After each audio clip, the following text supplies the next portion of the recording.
روٹی کپڑا اور مکان کا نعرہ تو میرا خیال ہے آپ کے بچپن سے بھی پہلے آپ سنتے آ رہے ہیں. ایک قصوری صاحب ہیں, وہ یہ دعویٰ کرتے ہیں کہ میں نے یہ دیا تھا روٹی کپڑا اور مکان اپنے لیڈر کو. جن کو کام نہیں آتا وہ 10,000 12,000 ممبران ہو جن کو آپ نے بھرتی بھی کر دیا, اور پھر یہی ایسوسیشنز پورے ملک کا یا کم از کم ڈیفنس کلفٹن کا ریٹ مینیپولیٹ کرتے ہیں. اس کی انفرادیت ہے وہ ساحل سمندر, ٹھیک ہے, وہ کہیں اور نہیں ہے. اولڈ کلفٹن تو پری پارٹیشن بھی تھا, وہاں ایلیٹ رہتی تھی, برے صغیر کی ایلیٹ بھی رہتی تھی. 10 والے پلاٹ کو 12 کرنے میں کیا وہ شٹر کے اندر جو بڑا بیٹھا ہے اس کا ہاتھ ہے یا چھوٹے کا کوئی ہاتھ نہیں ہے؟ آپ یہ کہہ رہے ہیں 10 کروڑ کسی کے پاس ہوگا تو لگائے گا نا. تو 12 کروڑ کا کیوں ہو گیا؟ سرکار اس پہ چیک اینڈ بیلنس نہیں رکھ سکی. بلڈر مافیا, قبضہ mafia, land mafia, property mafia, property tycoon, حتیٰ کہ چائنا کٹنگ, یہ کیسے پینیٹریٹ کر گیا اس کے ساتھ؟ بھیڑ چال یا بھیڑ چال رادر, وہ پھر سارے لوگ اس میں آ گئے. بلڈر, ڈیولپر یا ایون ریئل اسٹیٹ والا میڈیا میں کیسے آ گیا, چینل مالک کیسے بن گیا؟ پیسہ جس کے پاس ہوتا ہے وہ کچھ بھی چیزیں پھر وہ ہائر کر لیتا ہے. سر تو وہ فارمیسی بنا لینا, مطلب اس سے زیادہ مہنگا کام فارمیسی والا ہے, وہ اس نے یہ کیوں نہیں کیا؟ نہیں, وہ طاقت چاہتا ہے نا. یہ کیسے ہو کہ آج رات سوئیں صبح اٹھیں تو کوئی 12 پلاٹ بک جائیں, 15 پلاٹس بک جائیں.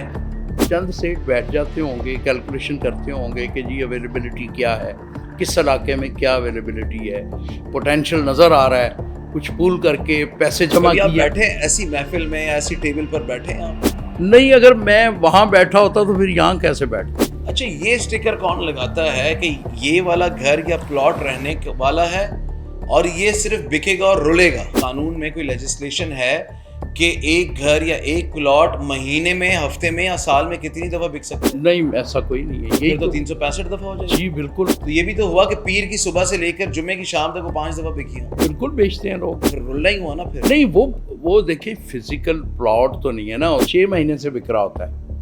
بہت سارے لوگ آپ نے وہی بات کر دی نا, 6 مہینے سے بک رہا ہوتا ہے. ہمارے ایک بہت بڑے جو جینیس سمجھے جاتے ہیں, اس کو ایک انگریز جج نے جو ججمنٹ دی ہے وہ یہی کہا تھا کہ آپ کو یہاں نہیں رہنا چاہیے, آپ کی وجہ سے ہمارا معاشرہ جو ہے وہ توازن اس کھو دے گا. وہ رہن نہیں دیں دے, تو ہم نے سر کا تاج بنا کے ان کو پہنا کے اٹھا کے رکھا ہوا ہے. لاکھوں ایسے متاثرین ہیں کہ جو فیک بلڈرز اور فیک ڈیولپرز کے شکار رہے. لوگ سڑکوں پر آئے, احتجاج کیا, پروٹیسٹ کیا, ہارٹ اٹیک ہوا, انتقال کر گئے, لیکن ان کو انصاف نہ مل سکا. عدالتوں کے انہوں نے چکر لگائے, دادے کا انصاف جو ہے وہ پوتے کو ملا. دیکھیں وہ تو بات وہی آ گئی نا, وہ ریاست کے تینوں ستون تھے, ان کا فیلئر ہوا. چوتھا جو غیر روایتی تھا وہ بھی ان کا پارٹنر بن گیا. جو بلڈرز اینڈ ڈیولپرز کے جو دفاتر ہیں یا جو نئے پروجیکٹس ہیں, وہاں پر ان ایکسپیرینسڈ فیمیل اسٹاف کو لازمی رکھا جاتا ہے. اس انویسٹر کو اور اس شخص کو زیادہ لیور کرنا ہے, زیادہ اٹریکٹ کرنا ہے کہ جس کے بارے میں پتا ہو کہ جی یہ کے پی میں کوئی بگ شاٹ ہے یا یہ پنجاب کا کوئی بگ شاٹ ہے. ان کے ساتھ میٹنگز کرنی ہے, ان کے ساتھ لنچز بھی کرنے ہیں, ڈنرز بھی کرنے ہیں. تو کیا یہ ہنی ٹریپ نہیں؟ اتنا اس میں پیسہ تھا اس کام میں, تو پھر لوگوں نے ہر وہ کام کریں گے نا جس بھی طرح اٹریکٹ کریں گے. کوئی پروجیکٹ آتا ہے بہاولپور میں یا پروجیکٹ آتا ہے کوئٹہ میں, کراچی سے اٹھ کے انویسٹر جاتا ہے 100 نہیں 1000 فائلز اٹھا لیتا ہے. وہ جاتا ہی اس لیے ہے کہ 4 سال بعد جب بہاولپوری کے پاس پیسے آئیں گے تو میں اس کو مہنگا کر کے بیچوں گا. ہاں, تو پھر یہ زیادتی نہیں؟ بالکل زیادتی ہے. Who controls the prices؟ یعنی اس میں اگر سریا مہنگا ہو گیا, سستا ہو گیا, یہ تو ریاست ہی کرتی ہے نا, یہ تو ریاست کی ذمہ داری. الٹیمیٹلی پھر اس کا مطلب ریاست بھی انوالو ہے اس اسپیکولیشن کی. میں اتنی دیر سے بلا وجہ بروکر جی میں تو نہیں, آپ نے جتنی بار بھی کہا تو میں نے خپتیوں کی طرح بار بار یہ ریاست بنی اسی لیے تھی. نہیں ہونا کی ہے, مطلب غریب کو چھت ملنی ہے نہیں ملنی ہے. بلے شاہ نے کہا تھا مانگو بندیا رب کوڑوں گلی جلی تے کلی.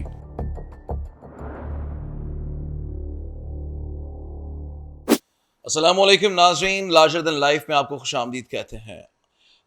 ہم کوشش یہ کرتے ہیں کہ زندگی کے مختلف شعبوں سے تعلق رکھنے والے لوگوں کو اس پوڈ کاسٹ میں مدعو کریں اور ان سے ان تمام موضوعات پر بات کریں کہ جسے کہا جا سکتا ہے کہ ہماری دکھتی رگ ہے یا معاشرے کی دکھتی رگ ہے، یہ ان موضوعات کو چھیڑا نہیں جاتا، اس پر بات نہیں کی جاتی، بہت کم بات کی جاتی ہے، تشنگی رہ جاتی ہے، سوالات رہ جاتے ہیں، اور شاید اسی وجہ سے وہ سوالات پھر بعد میں فرسٹریشن یا ڈپریشن بن جاتے ہیں. تو اس سے پہلے کہ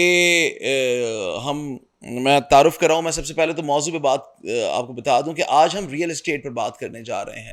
آج ہم ایک ایسے شعبے پر اور موضوع پر بات کرنے جا رہے ہیں کہ جس کے بارے میں یہ تو ضرور بات کی گئی ہے کہ کہاں کی پراپرٹی کتنے کی ہے، کہاں اچھی پراپرٹی مہنگی پراپرٹی مل جائے گی، کہاں پر سستی پراپرٹی انویسٹمنٹ کے حساب سے مل جائے گی. لیکن جس شخصیت کا میں تعارف کرانے جا رہا ہوں، ان سے ملنے کے بعد، ملاقات کے بعد اور ان سے سیکھنے کے بعد مجھے سمجھ میں آیا کہ یہ اتنا آسان نہیں ہے جتنا آسان ہم سمجھتے ہیں کہ ایک ریئل اسٹیٹ ایجنٹ بائک کو کک لگاتا ہے اور کوئی 10-15 دن محنت کرتا ہے پلاٹ بیچ کے یا کوئی جگہ بیچ کے یا اپنا کمیشن لے کے اور اپنا گھر چلاتا ہے. یہ صرف اتنا نہیں ہے، معاملہ اس سے کہیں بہت آگے اور بہت اوپر کا ہے. اعظم معراج صاحب ہمارے مہمان ہیں آج، اور ان کا تعارف یہ ہے کہ 20 کتابوں کے مصنف ہیں. ریئل اسٹیٹ کے بارے میں پاکستان میں اتھارٹی سمجھے جاتے ہیں، ایکسپرٹ سمجھے جاتے ہیں، ماہر ان کو مانا جاتا ہے.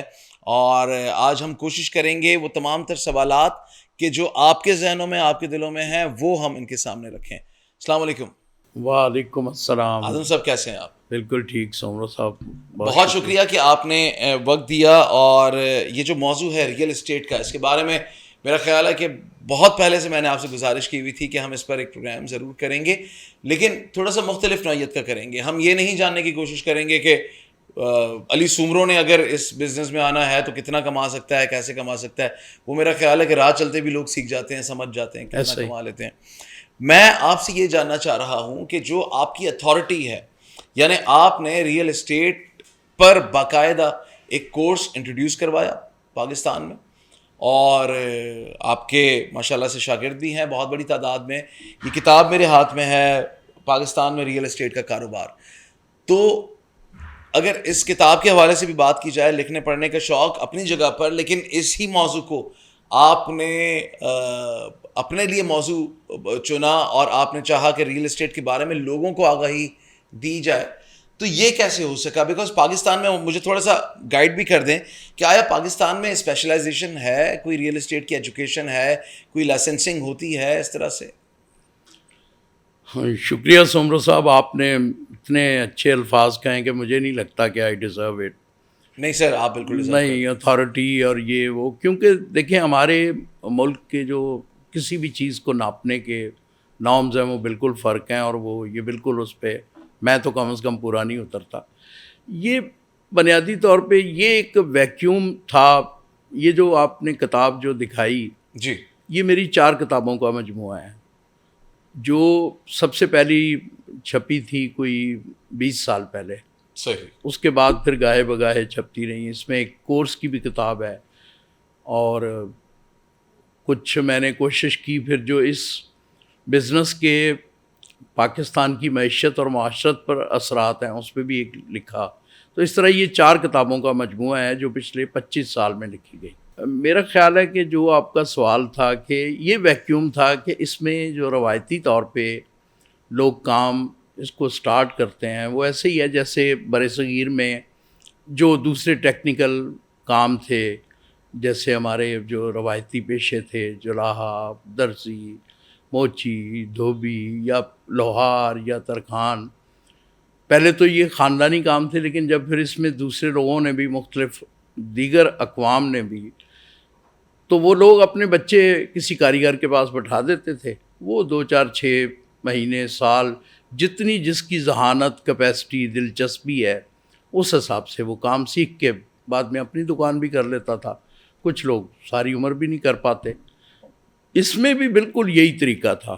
جب یہ امرج ہوا ایز پروفیشن یہاں شاید 50 سال پہلے یا 60 سال پہلے، تو یہی طریقہ تھا کہ جو آپ کام کر رہے ہیں تو کوئی بھی بندہ درمیانہ پڑھا لکھا یا نہ پڑھا لکھا یا کچھ زیادہ پڑھا لکھا، تو وہ آپ کے پاس آیا، اس نے دیکھا آپ کس طرح کام کرتے ہیں اور اسی طرح وہ سیکھ گیا. جب اس نے سمجھا کہ میں اہل ہو گیا ہوں کہ میں اپنی ایک دکان چلا سکتا ہوں، ایک اسٹیٹ ایجنسی چلا سکتا ہوں.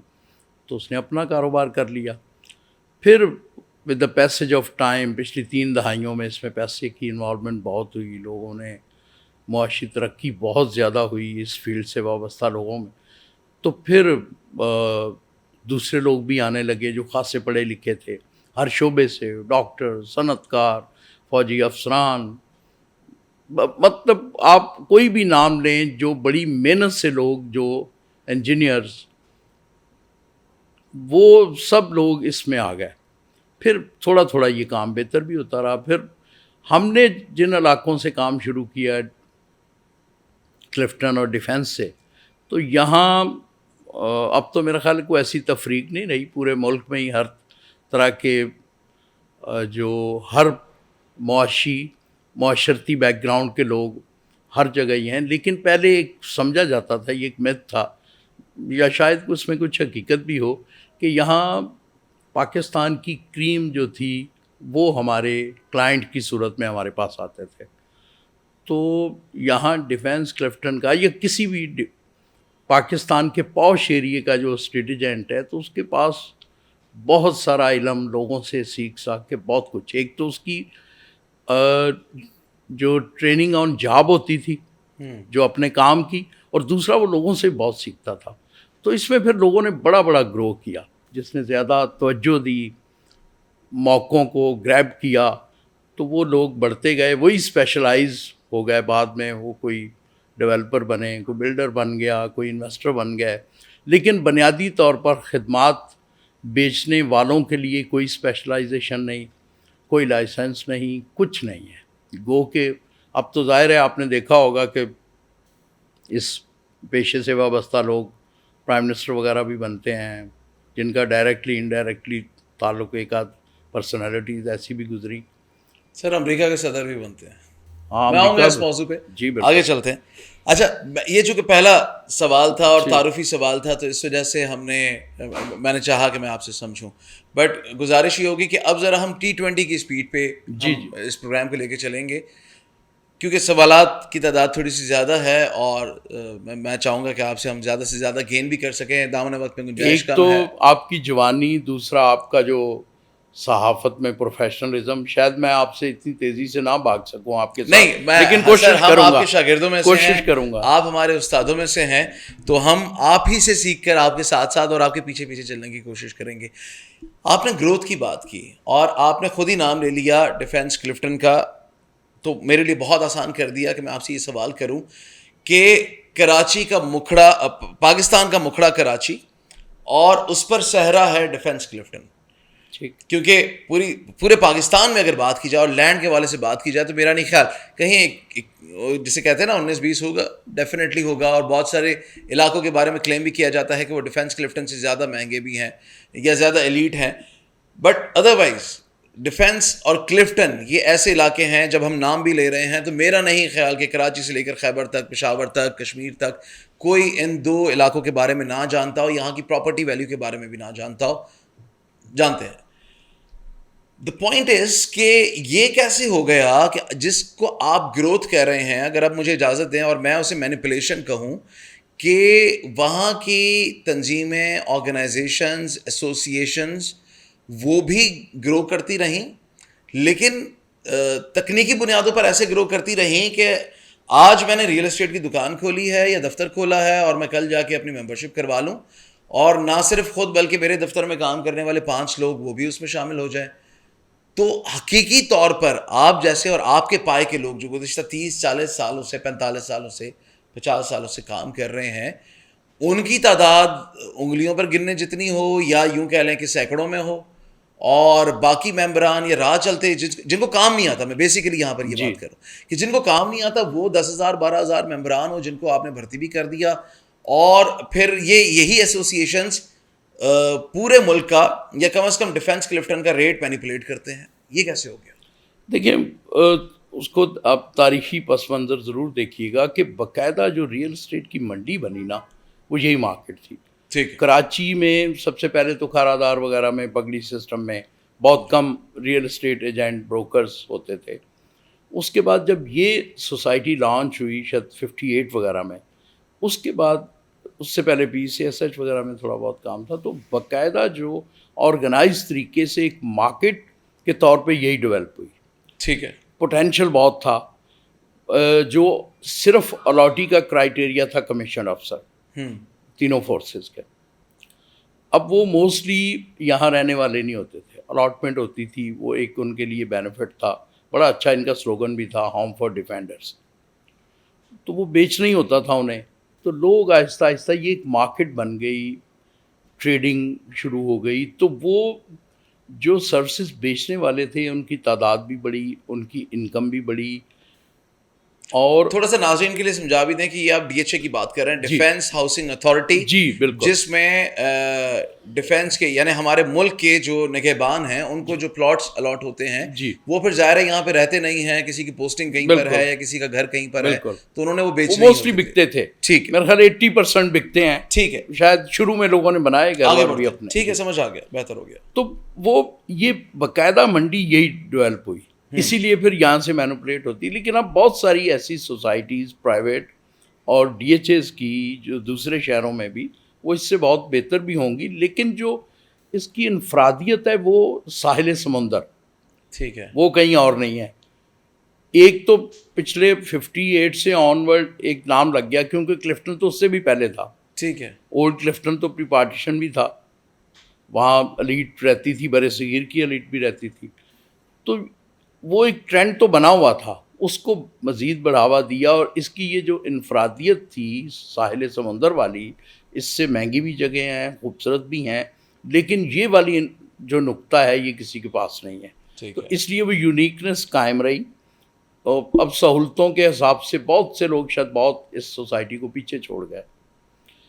نہیں, لیکن یہاں پہ سر میرا سوال ایسوسیشنس کے بارے میں ہے کہ انہوں نے کیسے سوچا کہ اسی سمندر کو کیش کروایا جائے. نہیں, ایسوسیشن بھی دیکھیں, وہ کوئی جو باقاعدہ ہماری ایسوسیشن بنی, وہ کوئی بنی کوئی 25 سال پہلے. اور یہ کہانی میں آپ کو سنا رہا ہوں کوئی 40 سال کی. ٹھیک ہے, ٹھیک ہے. تو وہ ممبرس کی 1 مین 1 ووٹ ہوتا ہے, 1 شٹر 1 ووٹ ہوتا ہے. ٹھیک ہے, ٹھیک ہے. اس میں یہ کرائٹیریا نہیں ہے. یہ آپ کی بات درست ہے کہ جو میرا سوال ایک سیکنڈ, یہ بات آپ کی درست ہے کہ 10 والے پلاٹ کو 12 کرنے میں کیا وہ شٹر کے اندر جو بڑا بیٹھا ہے اس کا ہاتھ ہے یا چھوٹے کا کوئی ہاتھ نہیں ہے؟ آپ یہ کہہ رہے ہیں چھوٹے نے تو بائک پہ کک مارنی اور اس نے مینیپولیشن سٹارٹ. ہم یہ بات دیکھیں, یہ ایک اور پہلو ہے, اس شٹر والے کا بھی کوئی ہاتھ نہیں ہے. ٹھیک ہے, اس کا بھی کوئی ہاتھ نہیں ہے. اس کو چھت دینے میں اور پناہ دینے میں تو ہاتھ ہے نا. نہیں, سنیں, وہ جو 10 والا 12 کا جو ہو جاتا ہے نا, جی, وہ یہ ہو جاتا ہے کہ اس طرح کی سیف سیکیور انویسٹمنٹ کا اور کوئی راستے نہیں تھے. تو میں نے سیٹ کو فون کیا, 10 کروڑ کسی کے پاس ہوگا تو لگائے گا نا. پوٹینشیل اس میں کیسے وہ 12 کروڑ کا کیوں ہو گیا, وہ سرکار کے معاملات تھے. سرکار اس پہ چیک اینڈ بیلنس نہیں رکھ سکی پچھلے 30-40 سال. اب اچانک رکھے تو جو آپ نے دیکھا ہے کہ کیا پوزیشن ہوئی شروع میں. اچھا, یہ اس پہ چونکہ آگے آئیں گے, یہ باقاعدہ خود ایک موضوع ہے کہ سرکار نے کیا کیا اور کیا نہیں کیا. مجھے تھوڑا سا یہاں سے ایک ڈیفینیشن, اور بہت مختصراً ہمیں ڈیفینیشن بتا دیں, پھر ہم آگے بڑھیں گے کہ ڈفرینس کیا ہے ایجنٹ, بروکر, ریئلٹر, ڈیولپر. یہ اس میں ہم تفریق کیسے کر سکتے ہیں کہ آیا بلڈر کون ہے, ڈیلر کون ہے, یہ کیسے پتہ لگے گا؟ دیکھیں, ایک جب ہم اسٹیٹ ایجنٹ کی بات کرتے ہیں تو ہم خدمات بیچنے والا ایسا پروفیشنل جو ریئل اسٹیٹ مارکیٹ میں بیٹھا ہوا ہے, اس کے پاس خریدار بھی آتا ہے اور خریدار بھی آتا ہے اور بیچنے والا بھی آتا ہے. کوئی مکان کرائے پہ لینے والا بھی آتا ہے اور دینے والا بھی آتا ہے. وہ ان کو اپنی پیشہ ورانہ خدمات پیش کرتا ہے اور اس کے عوض ان سے فیس لے لیتا ہے. یہ ہو گیا اسٹیٹ ایجنٹ, جس کو بروکر بھی کہتے ہیں, ریئلٹرز بھی کہتے ہیں. ٹھیک ہے. اس کے بعد بلڈر, جیسا کہ وہ جو بلڈنگیں وغیرہ بناتا ہے. ڈیولپر, جس نے کوئی زمین لی زیادہ بڑی اور اس پہ مکانات بنائے یا پلاٹ بنا کے بیچے, وہ اس کو آپ ڈیولپر کہہ لیں. لیکن ہمارا جو مین فوکس جو دنیا بلیم کرتی ہے وہ اس سروسز بیچنے والے کو کرتی ہے کہ یہ اسی نے ساری مینوپولیشن کر کے, حالانکہ اس کا تو 0.1% حصہ ہوگا. پیچھے سے ٹنوں کے حساب سے یا بلینز کے حساب سے سرمایہ آئے گا ہی تو یہ کرے گا نا. ٹھیک ہے. یا اس میں آگے بکنے کے چانسز ہوں گے تو لوگ ہماری بات مانیں گے نا. اچھا اس میں آپ کی ذرا جان خلاصی میں یہ اس طرح سے کر دوں کہ صرف اس میں آپ کا ہاتھ نہیں ہے, یا یوں کر لیں کہ آپ یعنی ریئل اسٹیٹ ایجنٹ کی انڈسٹری کا ہاتھ نہیں ہے, اس میں جو دیگر پیچھے عوامل ہیں یعنی پراپرٹی سے ہی ریلیٹڈ یہ جو ٹرمینالوجیز آہستہ آہستہ ہماری مارکیٹ میں پینیٹریٹ کر گئیں اور اس بہت ہی باوقار بزنس کو انہوں نے کیچڑ آلود اور گندا کر دیا. وہ ٹائکون کا لفظ آ گیا, مافیا کا لفظ آ گیا. یہ کیسے آیا؟ بلڈر مافیا, قبضہ mafia, land mafia, property mafia, property tycoon, حتیٰ کہ چائنا کٹنگ, یہ کیسے پینیٹریٹ کر گیا اس کے ساتھ؟ دیکھیں ڈیفینس کی سوسائٹیز تھیں وہ اس لیے بڑھیں کہ وہ لوگوں کو سینس آف سیکیورٹی تھی جی کہ یہاں میرے پلاٹ پہ قبضہ نہیں ہوگا, پیپر 2 نمبر نہیں بنیں گے. اس وجہ سے یہ والی جو سوسائٹیز تھیں پورے ملک میں انہوں نے گرو زیادہ کیا, اور اس ایک لائف سٹائل تھا, کوالٹی آف لیونگ تھی. اس چکر میں پھر جو بھیڑ چال رادر وہ پھر سارے لوگ اس میں آ گئے. پھر نفع کا وہ جو میں نے آبادی کا جو بات کی کہ اتنا زیادہ پوٹینشل اتنا تھا. آج بھی لوگ کہتے ہیں کہ بھائی جی 1 کروڑ گھروں کا ڈیفیسٹ ہے. ٹھیک ہے, اگر آپ چاہے, اب یہ ایک علیحدہ بحث ہے کہ وہ 1 کروڑ خریدنے کی طاقت ہے پاکستانیوں میں, جن کے پاس ڈیفیسٹ ہے یا جو گھر بدلنا چاہتے ہیں, اپنا سٹائل بدلنا, ان کے پاس گنجائش ہے. لیکن ہے تو نعرہ کیوں لایا سی روٹی کپڑا اور مکان کا نعرہ؟ تو میرا خیال ہے آپ کے بچپن سے بھی پہلے آپ سنتے آ رہے ہیں. نعرے دی لوڑ کی سی پھر یہ 16ویں صدی میں سنا کچھ پادری لگاتے تھے, فوڈ کلاتھنگ اینڈ شیلٹر. ٹھیک ہے. پھر اس کی بلے شاہ نے کہا تھا مانگوئے بندیا رب کوڑوں گلی جلی تے کلی. مانگوئے بندیا رب کوڑوں کلی جلی تے گلی. اور پھر وہ ایک قصوری صاحب ہیں, وہ یہ دعویٰ کرتے ہیں کہ میں نے یہ دیا تھا روٹی کپڑا اور مکان اپنے لیڈر کو. سیاسی طرف تو ہم آ ہی گئے ہیں, تو آپ نے چند ایک نام لیے تھے, چند نام میں بھی لے لیتا ہوں. انٹرنیشنلی اگر بات کی جائے, ڈونلڈ ٹرمپ جو کہ ریئلٹر تھے, امریکہ کے سابق صدر رہ چکے ہیں. لوکلی پاکستان کے سابق وزیر اعظم راجہ پرویز اشرف وہ ایک ریئلٹر تھے. یا پھر شرجیل نام ایمن صاحب جو کہ حالیہ بھی وزیر ہیں, سینئر وزیر ہیں سندھ کے, اور انفارمیشن منسٹر بھی ہیں. بٹ یہ کیا ہوا؟ ایک چیز سمجھ نہیں آتی. آپ بھی صحافی ہیں, یہ نہ کہیں کہ آپ ریئلٹر ہیں یا ریئل اسٹیٹ میں صرف ماہر ہیں. آپ بہترین تجزیہ کار ہیں, بہترین تجزیہ کرتے ہیں, مصنف ہیں, کوئی تقریباً 20 کے قریب کتابیں لکھ چکے ہیں. آپ میڈیا سے سماؤ آپ کا تعلق ہے, تو آپ کو ریلیٹ کر سکتے ہیں یا میرے سوال کو سمجھ کے جواب دے سکتے ہیں کہ یہ کیا ہوا کہ بلڈر, ڈیولپر یا ایون ریئل اسٹیٹ والا میڈیا میں کیسے آ گیا, چینل مالک کیسے بن گیا؟ دیکھیں یہ تو بہت سمپل ہے نا. پیسہ جس کے پاس ہوتا ہے وہ کچھ بھی چیزیں پھر وہ ہائر کر لیتا ہے. سر تو وہ فارمیسی بنا لینا, مطلب اس سے زیادہ مہنگا کام فارمیسی والا ہے, وہ اس نے یہ کیوں نہیں کیا؟ نہیں, وہ طاقت چاہتا ہے نا. میڈیا آپ کا ریاست کا روایتی چوتھا ستون ہے. ٹھیک ہے. آئینی تو نہیں, تو وہ طاقت چاہتا ہے. ٹھیک ہے. سب سے زیادہ طاقتور کون ثابت ہوا؟ مجھے یاد ہے کہ شکیل الرحمان نے ایک میریٹ میں لیکچر دیا تھا. ہمارے اس وقت کے بڑے بڑے پالیسی میکر سن رہے تھے دھیان سے, اور اس نے ایسا وہ اس میں ایک ڈانٹ ڈپٹ کا پہلو تھا, اس میں ایک بڑے کا پہلو تھا. اچھا. تو اس طرح کی چیزوں کو دیکھ کے پھر سب لوگ آئے. وہ تو طاقت تو دیکھیں اظہار مانگتی ہے نا. طاقت کسی بھی صورت میں ہو, آپ کے پاس پیسہ ہو تو آپ پھر وہ اظہار چاہتی ہے. جو پھر آسان میڈیم ہوگا وہی لے گا نا. اچھا, let's get back to the topic. آپ کا ایک کچھ الفاظ ہے جو میں نے آپ ہی سے سیکھے بھی ہیں اور مارکیٹ میں یہ رائج بھی ہیں, تیزی مندی. تو یہ تیزی اور مندی کیا ہوتی ہے, یہ تھوڑا سمجھا دیں. جب بہت سارے پلاٹ بک رہے ہوتے ہیں تو تیزی ہے, جب نہیں خریدار ہوتا تو وہ مندہ ہوتا ہے. جی ہمارے کام میں. تو یہ کیسے ہو رہا ہوتا ہے؟ مطلب یہ کیسے ہو کہ آج رات سوئیں, صبح اٹھیں تو کوئی 12 پلاٹ بک جائیں, 15 پلاٹس بک جائیں, اور خدا نخواستہ ہفتے بعد نہ بکیں؟ تو یہ کیسے, مطلب وہ کیا چیزیں جو ٹریگر کرتی ہیں اس کو؟ دیکھیں بظاہر تو یہ بڑا ہی ان آرگنائز سا کام ہے, لوگوں کے پاس ٹریننگ نہیں ہے, اسپیشلائزیشن نہیں ہے. لیکن جیسے میں نے شروع میں بتایا کہ یہ سیکھتے تو LSC گریجویٹس سے ہیں, ہارورڈ سے, جو آپ کا ملک چلاتے ہیں, یا اور جو دنیا کے بڑے فائنینشیل انسٹیٹیوٹ چلاتے ہیں وہی ہمارے کلائنٹ ہوتے ہیں نا. جی مجھے ایسا لگتا ہے کہ جب یہ کرتے ہیں مینوپولیشن کرتے ہیں تو وہ پھر سیٹ کوئی چند سیٹ بیٹھ جاتے ہوں گے, کیلکولیشن کرتے ہوں گے کہ جی اویلیبلٹی کیا ہے, کس علاقے میں کیا اویلیبلٹی ہے, پوٹینشیل نظر آ رہا ہے, کچھ پول کر کے پیسے جمع کبھی آپ کیے. بیٹھے ایسی محفل میں یا ایسی ٹیبل پر بیٹھے ہیں آپ؟ نہیں, اگر میں وہاں بیٹھا ہوتا تو پھر یہاں کیسے بیٹھتا. ٹھیک ہے ٹھیک ہے, ویری لاجیکل. تو اچھا پھر گزارش, چلیں سوال یہ ہے, آپ نے کہا کہ تیزی یہ ہے کہ بہت زیادہ پلاٹس بکنے لگ جائیں, ہم اسے پلاٹس کہہ لیتے ہیں, فائلز کہہ لیتے ہیں, ایسا بھی ہوتا ہے فائلیں بھی اسی میں شامل ہیں؟ نہیں, فائلیں اور چیز ہیں. فائلیں یہ بہت بعد میں ٹرینڈ ہوا, یہ ہم پلاٹس کی وہ بات ہی ہو رہی ہے. وہ پھر ایک اور پوری وہ ایک بالکل علیحدہ سائنس ہے. پھر وہ جو پرائیویٹ بلڈرز آئے نا, ڈیولپرز آئے جو, وہ انہوں نے ایک نئی سائنس ایجاد کی. پرائیویٹ سوسائٹیز جو آ گئی ہیں, جی, جو ڈیولپر جن کو آپ نے کہا, جو پرائیویٹ سوسائٹیز جو زمین بڑی بڑی زمینیں لے کے, جیسے بیریا, لیک سٹی. اچھا, بلڈر اور ڈیولپر کا فرق بتا دیں.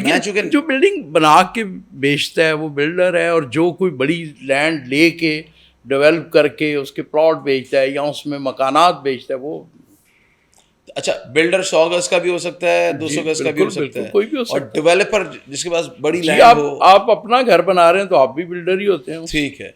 اور ڈیولپر جس کے پاس بڑی لینڈ ہو, بڑی سوسائٹی وہ بنانا چاہے. ٹھیک ہے, بہتر.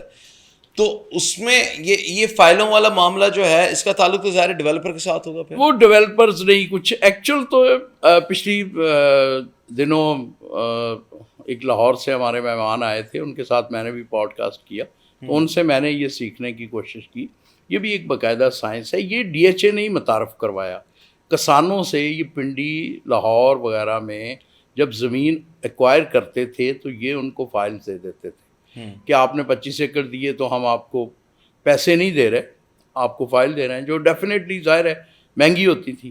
تو وہ اس طرح فائل کی صورت میں, جو ابھی پلاٹ شاید کیونکہ وہ بھی پلاننگ نہیں ہوئی ہوتی, نمبر الاٹ نہیں ہوا ہوتا, لیکن آپ یہ کہہ رہے ہیں کہ یہ پنجاب سے رائج ہونا؟ جی وہیں سے رائج ہوا. DHA سٹی کراچی میں اس کا کوئی کانسیپٹ نہیں تھا. ٹھیک ہے, بالکل نہیں تھا. فائلوں کے جی, یہ وہاں سے متعارف ہوگا. 100 فائلیں ایک ساتھ اٹھانے کا بالکل انیشیٹو وہیں سے لیا گیا. اب تو خیر اب تو گلوبل ولیج ہو گیا, اور یہ ملک تو اب بالکل ہی ہر جگہ ہر ٹرینڈ آ گیا اب تو. اچھا, یہ تو سمجھا دینا. چلیں, آپ یہ کہتے ہیں کہ کراچی میں یا DHA میں یا کلفٹن میں یا طارق روڈ پر اب وہ فائل سسٹم تو نہیں ہے جو آپ نے کہا, لیکن کیا یہ تو ہے کہ ایک پلاٹ میں لے کر اس کو وتھ ہولڈ کر دوں یا لے کر بیچوں پھر خرید لوں اور اس کی پرائز بڑھانے کی کوشش کروں, اس طرح کا کوئی سلسلہ تو ہے؟ دیکھیں, وہ ہوتی ہی ہے یہ جو سائنٹیفک ریسرچ جو بیٹھے ہوئے ہیں, جن کے پاس آپ کے خیال میں, معاشرے کے خیال میں تعلیم نہیں ہے, لیکن وہ ریسرچ تو کرتے ہیں نا. ان کو وہ شاید اس کو بتا نہ پائیں اس طرح تعلیمی اعتبار سے, لیکن انہیں پتہ ہوتا ہے کہ یہ پلاٹ اب بالکل مناسب قیمت پہ آیا ہوا ہے. آج جو لے لے گا کل اس کا کوئی نہ کوئی اینڈ یوزر آ جائے گا. آج میں سومرو صاحب کو کہوں کہ سومرو صاحب یہ آپ پلاٹ لے لیں, تو 2-4-6 مہینے میں کوئی نہ کوئی اینڈ یوزر آپ کو نفع دے جائے گا. دیکھیں, اس میں اس پروڈکٹ میں جو سب سے بڑی جو خوبی ہے نا, کہ اس کی یونیکنیس. پھر ہر بندہ ہر وقت بیچ نہیں رہا ہوتا. فرض کریں کوئی 50,000 یونٹ ہیں ڈیفینس میں یا بیریا میں, تو وہ ہر پراپرٹی ہر وقت بک نہیں رہی ہوتی. اچھا, یہ اسٹیکر کون لگاتا ہے کہ یہ والا گھر یا پلاٹ رہنے والا ہے اور یہ صرف بکے گا اور رلے گا؟ رلے گا کا مطلب یہ ہے کہ اس نے پورا سال ہی بکنا ہے بس؟ نہیں, ایسا نہیں ہے. دیکھیں, غیر آباد جگہ جو ہے نا, جی, وہاں لوگ ٹریڈنگ کرتے ہیں. ٹھیک ہے, وہ اس کا کوئی یوز نہیں ہے. باقی ہر وہ گھر جو آپ نے انویسٹمنٹ کے لیے لیا ہے, وہ میں آپ سے اینڈ یوزر کے طور پہ وہ رہنے کے قابل ہے, وہاں پانی ہے, بجلی ہے. سر مجھے یہ بتائیں کہ کیا قانون میں کوئی لیجسلیشن ہے کہ ایک گھر یا ایک پلاٹ مہینے میں, ہفتے میں یا سال میں کتنی دفعہ بک سکتا ہے؟ نہیں, ایسا کوئی نہیں ہے. تو پھر تو 365 دفعہ ہو جائے گی. جی بالکل ہوتا ہے. تو فائلیں جن کی فائلیں بات کر رہے ہیں وہ بھی تو پلاٹوں کی فائلیں ہیں نا. تو یہ بھی تو ہوا کہ پیر کی صبح سے لے کر جمعے کی شام تک وہ 5 دفعہ بکی ہوں. جی, وہ تو بالکل بیچتے ہیں لوگ. اس طرح بلک میں ٹریڈنگ بھی ہوتی ہیں لوگ, 100 فائل. جی بالکل ایسا ہوتا ہے. تو پھر تو وہ پھر رلنا ہی ہوا نا. پھر نہیں, وہ دیکھیں فزیکل پلاٹ تو نہیں ہے نا, اس میں جو فزیکل جو ٹینجیبل جو نظر آ رہا ہوتا ہے کہیں اچھا فزیکل پلاٹ آپ کو کیا لگتا ہے وہ کتنے دن رکتا ہے؟ کوئی انویسٹر مہینہ 2 مہینہ روکتا ہے؟ وہ دیکھیں ڈیپینڈ کرتا ہے کہ آپ نے خریدتے وقت اس کو بہت ہی دیکھ بھال کے لیا ٹھیک ہے، کہ اور لکیلی آپ کو 15 دن بعد ہی آج کوئی پلاٹ بکا تو کل بھی اس کا دیکھیں وہ 6 مہینے سے بک رہا ہوتا ہے. بہت سارے اب لوگ آپ نے وہی محنت بات کر دی نا 6 مہینے سے بک رہا ہوتا ہے وہ. دیکھیں 6 مہینے سے بک رہا ہوتا ہے. بہت قیمت سیلر کو جب نہیں ملی تو نیچے کرتا گیا. میں نے آپ کو کہا میرے 10 کولیگز نے اور بھی 20 لوگوں کو کہا ہوا ہے. ٹھیک ہے آپ نے انیشیٹو لے لیا, آپ نے ہمت کی, آپ نے لے لیا. اب وہ جو 6 مہینے سے محنت ہو رہی تھی وہ کل صبح ہی اس کا کوئی باہر آ سکتا ہے, یار مجھے دلا دو, ٹھیک ہے, تو آپ کو نفع مل جائے گا. اچھا یہ بھی دیگر ظاہر کام کاروبار جتنے بھی ہوتے ہیں, مثال کے طور پہ اگر کوئی اجناس کا کام کر رہا ہے یا کوئی سونے کا کام کر رہا ہے یا کوئی اور بھی کاروبار کر رہا ہے, اس میں آیا منافع خوری؟ اب مثال کے طور پہ کہ میں اگر اس کو جلدی بیچ دوں تو آپ کہیں گے جی منافع خوری ہے, اور اگر میں 1 سال وتھ ہولڈ کر دوں تو آپ کہیں گے ذخیرہ اندوزی ہے. تو آیا یہ ٹرمینالوجیز بھی اس پہ لاگو ہوتی ہیں پراپرٹی پہ اور لینڈ؟ نہیں ہوتی تھی. اچھا, IMF کو اب ذرا نظر پڑی ہے تو ہماری حکومت کہتی ہے کہ انہوں نے ہمیں کہا ہے کہ یہ ذخیرہ اندوزی بند کرو. اور نہیں, ذخیرہ اندوزی تو 1 سال وتھ ہولڈ کرنا ہے نا, تو وہ کیا چاہتے ہیں کہ آپ بیچیں, جلدی بیچیں؟ نہیں دیکھیں وہ ذخیرہ اندوزی کہ آپ چیزیں مارکیٹ سے جو کوئی بھی جو اینڈ یوزر کی ہے, جو استعمال کی چیز ہے عام کنزیومر کی, آپ اس کی جو اویلیبلٹی تھی مینوپولیشن کرنے کے لیے ساری اسٹاک کر لیں. ٹھیک ہے, اور پھر اپنی مرضی کی قیمت پہ بیچیں. صحیح. اس کو ڈسکریج کرنے کے لیے اب گورنمنٹ یہ کہہ رہی ہے کہ جی ہمیں IMF نے یہ نقطہ سمجھا دیا ہے کہ یہ کریں, ٹھیک ہے, اس کو بند کروائیں. تو اب وہ مختلف میجرز لے رہے ہیں جو ظاہر ہے ہماری انڈسٹری کو. پوری دنیا میں ٹرینڈ کیا ہے؟ پوری دنیا میں ذخیرہ اندوزی والا ٹرینڈ ہے یا سر پراپرٹی تو کینیڈا میں بھی بکتی ہے, امریکہ میں بھی بکتی ہے, UAE بہت بڑی مارکیٹ ہے, تو وہاں پہ آیا فوراً بیچ کے اور وہی جو منافع خوری جسے کہا جاتا ہے یا جو آپ نے کوریلیٹ کیا IMF کے ساتھ, تو اسی کو ہی تقویت ملتی ہے یا نہیں؟ نہیں, وہاں دیکھیں وہاں ریاست جو ہے نا, ریاستیں کسی بھی چیز کو اس طرح بے ہنگم طریقے سے کسی بھی چیز کو نہیں آؤٹ آف کنٹرول ہونے دیتی کہ جو ان کے معاشرت کو, ان کے سماج کو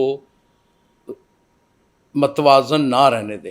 آپ کو پتہ ہے نا ہمارے ایک بہت بڑے جو جینیس سمجھے جاتے ہیں, اس کو ایک انگریز جج نے جو ججمنٹ دی ہے وہ یہی کہا تھا کہ آپ کو یہاں نہیں رہنا چاہیے, آپ کی وجہ سے ہمارے کچھ, میں ایگزیکٹ لفظ بھول گیا ہوں, ہمارا معاشرہ جو ہے وہ توازن اس کھو دے گا. ٹھیک ہے, تو وہ ان چیزوں پہ توجہ دیتے ہیں. ہم نے نہیں دی, اس کام میں پوٹینشیل تھا, جائز پوٹینشیل تھا, آج بھی ہے, لیکن ریاست کا فیلئر, پالیسی میکرز کا فیلئر, ہماری حکومتوں کا فیلئر کہ وہ اتنے بے ہنگم طریقے سے اس میں گروتھ ہوئی, اس کی سیچوریشن آ گئی. اچھا, اس کو آپ زیادتی کہتے ہیں کہ اتھے وہ رہن نہیں دیندے ایتھے, مطلب ہم نے سر کا تاج بنا کے ان کو پہنا کے بٹھا کے رکھا ہوا ہے. کم از کم ٹاپ 5 ٹاپ 10 میں تو آتے ہیں پاکستان کی. جی وہ ہماری حکومتوں کے اور ہماری دیکھیں پھر وہ معاشرے بنانے والی قومیں اور معاشرے اس نہج پہ پہنچانے والی قوموں کا شاید یہی فرق ہے.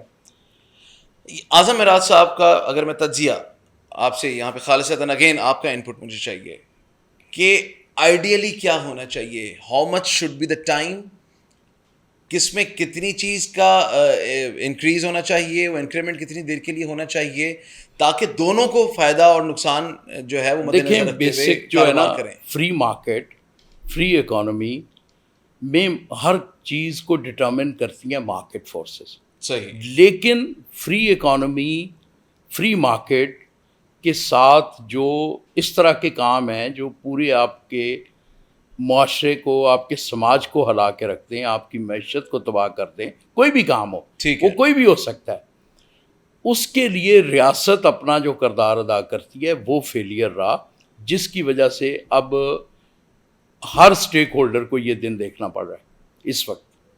اچھا فیلیئرز میں آیا یہ بھی اسٹیٹ کا فیلیئر ہے کہ میں کہوں گا ہزاروں نہیں لاکھوں ایسے متاثرین ہیں کہ جو فیک بلڈرز اور فیک ڈیولپرز کے شکار رہے, لوگ سڑکوں پر آئے, احتجاج کیا, پروٹیسٹ کیا, ہارٹ اٹیک ہوا, انتقال کر گئے, لیکن ان کو انصاف نہ مل سکا, عدالتوں کے انہوں نے چکر لگائے, یعنی دادے کا انصاف جو ہے وہ پوتے کو ملا. دیکھیں وہ تو بات وہیں آ گئی نا, وہ ریاست کے تینوں ستون تھے, ان کا فیلئر ہوا. چوتھا جو غیر روایتی تھا وہ بھی ان کا پارٹنر بن گیا. جب دیکھا کہ یہ سارے ایک گمزدہ ہو گئے ہیں اور اس کے فضلے سے چوتھا پلنے لگا, تو پھر یہ دن دیکھنے پڑے ہمیں.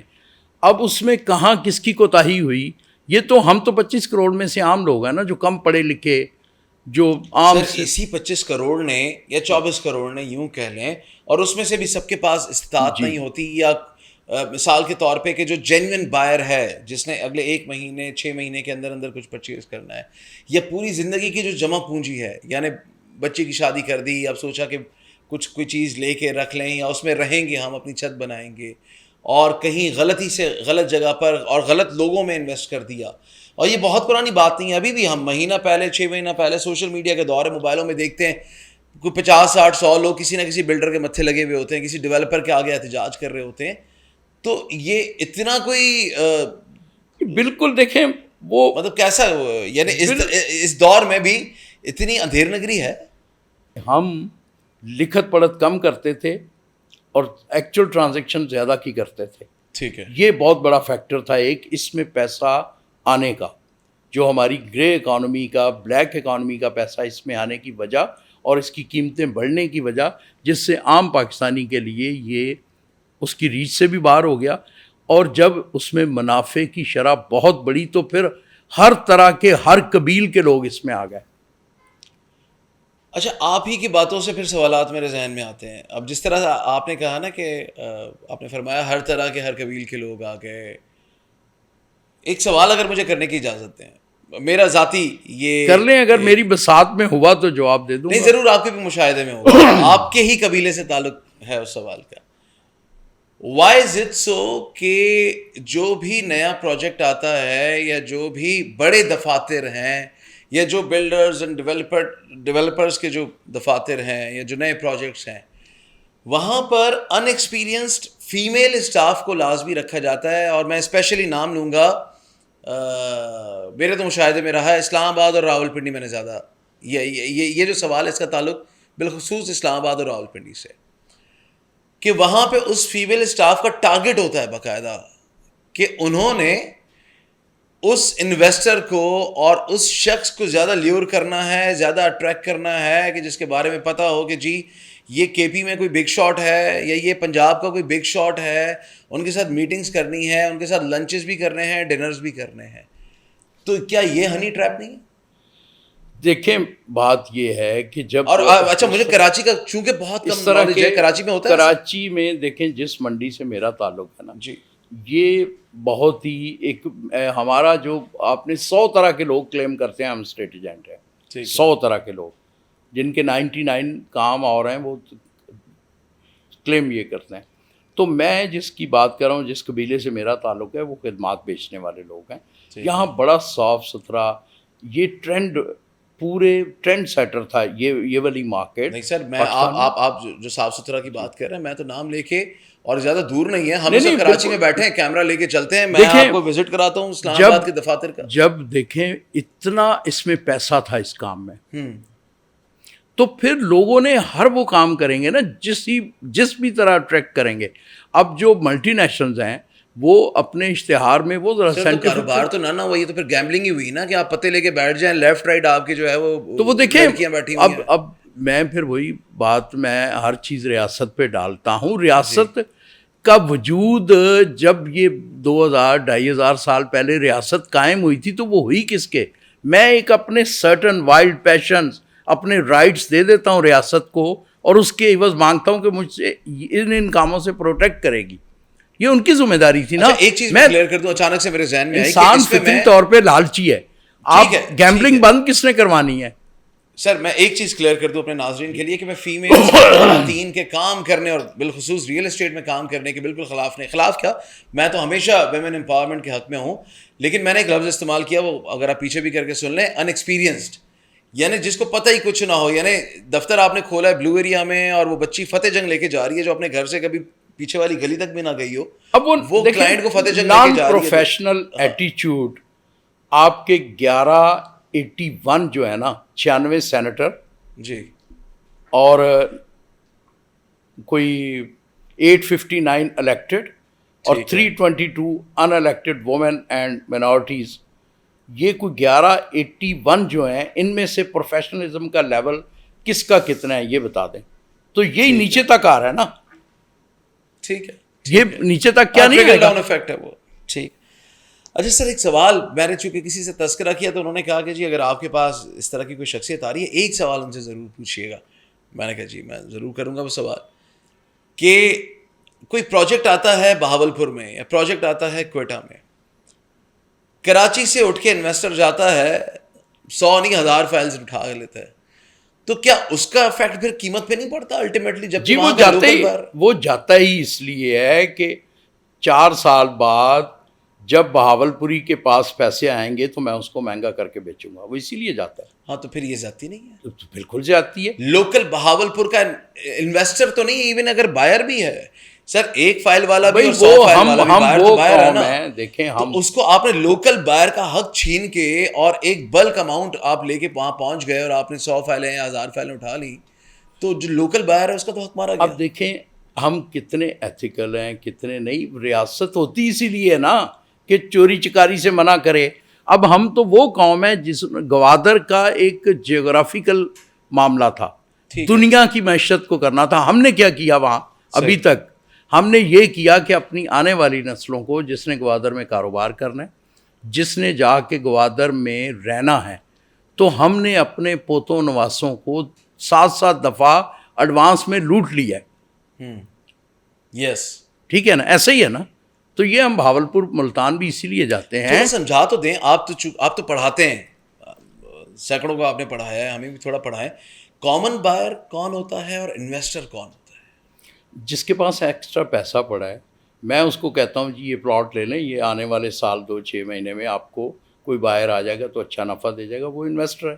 اور کامن بائر وہ ہے جس نے 5 سال بعد گھر بنانا ہے, اگر پلاٹ لے رہا ہے یا گھر لے رہا ہے, تو جس کو اپنی ضرورت کے لیے گھر لینا ہے, بچوں کے لیے لے رہا ہے, اس کو ہم اینڈ یوزر کہتے ہیں اور اس کو انویسٹر کہتے ہیں. پھر آپ ایک ٹرم پھر جینوئن بائر بھی آپ کے یہاں, تو جینوئن بائر آپ کس کو کہتے ہیں؟ کہ جس نے وہی اینڈ کنزیومر جو ہے, ٹھیک ہے, اس کو ہم اپنی مارکیٹنگ میں یہ کہہ دیتے ہیں کہ یار کچھ لوگ چسکے کے لیے آئے ہوئے ہیں تو یہ واقعی لینا چاہتا ہے, کچھ یہ کر لیں, لیکن وہ چھوٹی ٹرم ہے. ایکچوئل وہی اینڈ کنزیومر جو ہے جس کو اپنی ضرورت پوری کرنی. ٹھیک ہے. اچھا ایک چیز میں نے آپ سے سیکھی ہے, آپ کا شاگرد ہوتے ہوئے میں نے خود آپ سے بہت دفعہ سیکھا, بہت ساری باتیں سیکھی ہیں, اور ایک چیز جو میں نے آپ سے سیکھی جس کے بارے میں میرا کبھی دھیان اس طرف نہیں گیا تھا, کہ کنسٹرکشن سے لے کے, پہلی اینٹ سے لے کے, یا ایون اس سے بھی بہت پہلے کھدائی سے لے کے آخری ایگریمنٹ تک, تھوڑا سا ہمارے ناظرین کو ایجوکیٹ کریں کہ کتنے شعبے انوالو ہوتے ہیں اور کون کون اس سے فائدہ اٹھاتا ہے جس سے ہمارا ملک پروان چلتا ہے. دیکھیں ایک یونٹ اگر ریئل اسٹیٹ کا بنتا ہے نا تو مختلف کلیم کیے جاتے ہیں, 52 72 کوئی کہتا ہے. سادہ سی بات ہے, جب گھر بنتا ہے, دکان بنتی ہے, بلڈنگ بنتی ہے, کوئی کالونی آباد ہوتی ہے, تو اس پہ جو ایکٹیویٹیز ہوتی ہیں, مزدور, لکڑی والا, کارپینٹر, بجلی والا, پھر وہ مینوفیکچر کرنے والی انڈسٹری جو دروازے بنا رہی ہے, جو سوئچز بنا رہی ہے, پلمبنگ کا سامان بنا رہی ہے, جو امپورٹ کر رہا ہے, ٹائلز امپورٹ کر رہا ہے, جو لوکل ماربل. تو یہ کوئی کچھ لوگ 52 کہتے ہیں, کوئی 72 کہتے ہیں, لیکن میرا تو خیال ہے کہ ہر انڈسٹری جو کسی بھی طرح عام گھریلو اس میں استعمال میں آتی ہے, سارے استعمال سر میک اٹ 100 کے قریب جی 100 کے قریب ڈیفینیٹلی. لیکن اس میں ایک چیز جو ہمارے لوگ, جب ہمارے ہاں ظاہر اخلاقی ہماری جو گراوٹ ہے وہ تو کسی سے ڈکی چھپی نہیں, مجھ سمیت پوری ہمارا ایک وہ نشان بن گیا ہے. تو ہم اکثر کلیم کر دیتے ہیں, لیکن وہ ٹریڈنگ میں نہیں, وہ صرف جب ایک یونٹ بن رہا ہوتا ہے جب. اچھا نہیں, میں ابھی اس یونٹ پہ ہی میں بات کر رہا ہوں آپ سے کہ ہو کنٹرولز دا پرائزز. یعنی اس میں اگر سریا مہنگا ہو گیا, سستا ہو گیا, یہ تو ریاست ہی کرتی ہے نا, یہ تو ریاست کی ذمہ داری. الٹیمیٹلی پھر اس کا مطلب ریاست بھی انوالو ہے اس اسپیکولیشن کی میں اتنی دیر سے بلا وجہ بروکر جی میں تو نہیں, آپ نے جتنی بار بھی کہا تو میں نے خپتیوں کی طرح بار بار یہ ریاست بنی اسی لیے تھی. جو تھوڑی بہت میں نے پولیٹیکل سائنس پڑھی, جو تھوڑی بہت کوئی ایک ناکارہ سا اسٹوڈنٹ سوشیالوجی کا یا تاریخ کا, تو ریاست کا وجود ہی اسی لیے آیا تھا. ہاں, ریاست نے چھت دینی نہیں تھی, اس نے چھت دینی تھی. جتنی باتیں کر رہے ہیں ایسے لگ رہا ہے جیسے ریاست نے چھت چھین لی ہے. اب اتنی سخت بات آپ تو کر سکتے ہیں, ہم تو نہیں چھین کے لیے. ابھی 50 لاکھ گھر مشکل کر دی. 50 لاکھ گھر سر ریاست نے دینے تھے نا. یہ جو کراؤڈ کا ڈیفیسٹ ہے یہ اسی نے پورا کرنا تھا, جس طرح بھی کرتی, پرائیویٹ پارٹنرشپ پہ کرتی, سہولت دے کے کرتی. مجھے ان کے فارمولے سے اعتراض نہیں ہے, بٹ کمپلیشن ایک دعویٰ میں ایک پھڑ مارتا ہوں آپ کے سامنے. ذمہ داری ان کی تھی, انہی کی ہے. لیکن یہ ان کو آپ بات بتائیے IMF نے کہ یہ تمہاری ذمہ داری ہے. نہیں تو ہونا کی ہے, مطلب غریب کو چھت ملنی ہے نہیں ملنی ہے پتہ نہیں. وہ اب پتہ نہیں وہ کس حد تک سچا ہے. اس کو شہزاد رائے نے گایا تھا, کل پرسوں میں پڑھ رہا تھا کہ وہ کہیں جالب آئے کسی محفل میں, بڑے پریشان, اور جو لوگ بیٹھے ہوئے تھے ان میں فیض بھی تھے. انہوں نے کہا کیا ہوا جالب کہ بڑے پریشان ہو. اب پتہ نہیں لوگ آج کل کس سے بنو بھی لیتے ہیں, سچا واقعہ ہے یا نہیں, لیکن ریلیونٹ ہے. تو انہوں نے کہا یار یہ نہیں چلنا, یہ ملک نہیں چلنا. تو جس طرح کے فیض صاحب کے بارے میں مشہور ہے کہ وہ ٹھنڈے اور بڑے تحمل سے بات کرنے والے تھے, انہوں نے کہا یار تم اس لیے پریشان ہو, میں اس لیے پریشان ہوں کہ اس نے شاید ایسے ہی چلنا ہے. اچھا, تشویش کی بات ہے. اچھا, مجھے چونکہ پروڈیوسر 2 دفعہ آپ کے سامنے اشارہ کر چکا ہے اور مجھے یہ لگتا ہے کہ یہ ایک پروگرام بھی کم ہے. میں نے گزارش یہ کی تھی, ہمیں پتہ نہیں, اندازہ ہے مجھے کہ ہم آدھے گھنٹے سے اوپر ہو چکے ہیں, بیکاز میں نے آپ سے کہا تھا سر آدھے گھنٹے کا ایک زحمت ہے, تو میرا خیال ہے کہ گھنٹے کے قریب ہم پہنچ چکے ہوں گے, اور یہ بھی کم ہے تو ایک نشست اور ہوگی.